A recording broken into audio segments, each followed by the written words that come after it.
साथियों, आज जानेंगे डीएनए की संरचना। डीएनए की संरचना में सबसे पहले बात करेंगे कि ये द्विकुंडलित मॉडल है डबल हेलिक्स, जिसको 1953 में वाटसन एवं क्रिक ने प्रस्तुत किया। इसमें आप देख पा रहे होंगे ये दो संरचनाएं दिखाई देती हैं जो कि डीएनए की पॉलीन्यूक्लियोटाइड श्रृंखला का निर्माण करती हैं। उसके बाद इसमें एक प्यूरिन एक पिरामिडिन होते हैं जो एक दूसरे के सामने होते हैं, और एडेनिन थायमिन से जुड़ा होता है और ग्वानिन साइटोसिन से जुड़ा होता है, जो कि ग्वानिन साइटोसिन हाइड्रोजन के 3 बंधों से जुड़ा होता है और एडेनिन थायमिन से हाइड्रोजन के 2 बंधों से जुड़ा होता है।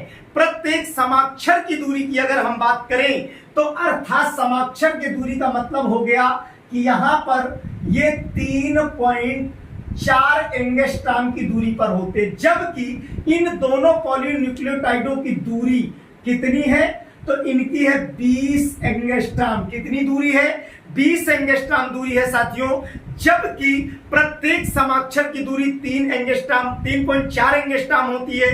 तो डीएनए 10 समाक्षर के बाद एक ऐठन लेता है, अर्थात जिसकी दूरी कितनी होती है 34 एंगस्ट्रॉम। यानी यहां से अगर ले लूं और ये एक ऐठन आ गया तो साथियों कितना है 34 एंगस्ट्रॉम। कितना है साथियों? 34 एंगस्ट्रॉम है। अर्थात एक ऐठन में 10 क्या पाए जाते हैं? क्षार युग्म पाए जाते हैं। दोनों पॉलीन्यूक्लियोटाइडों की दूरी मैंने बता दिया कितनी 20 एंगस्ट्रॉम होती है। उसके अलावा डीएनए का जो मोड़ होता है या घुमाव होता है उसमें 2 खांच पाई जाती हैं, यानी यूं कह दूं कि ये क्या कहलाता है? लघु खांच। क्या कहलाता है? लघु खांच। जबकि ये भाग क्या कहलाता है?